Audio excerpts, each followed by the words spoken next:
Welcome to McPlum, simple solutions served daily. In this video, I will explain how to make ice cream traditionally.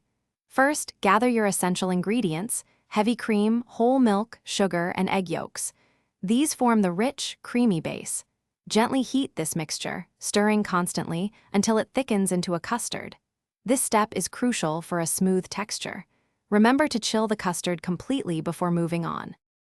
To craft the perfect custard, combine your cream, milk, and about half of the sugar in a saucepan, heating it gently.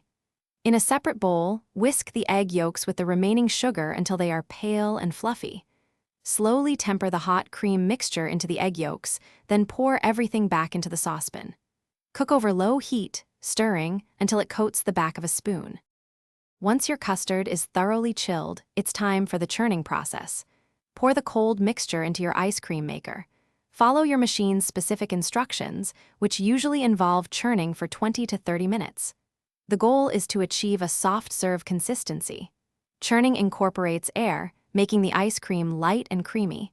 Don't over-churn, or it might become too firm. After churning, transfer your soft ice cream into an airtight container. Place it in the freezer for at least 4 hours, or preferably overnight, to allow it to firm up completely. When you're ready to enjoy, let it sit at room temperature for a few minutes to soften slightly, making it easier to scoop. Now you can savor your delicious, traditionally made ice cream. Thanks for watching. Stay juicy and subscribe.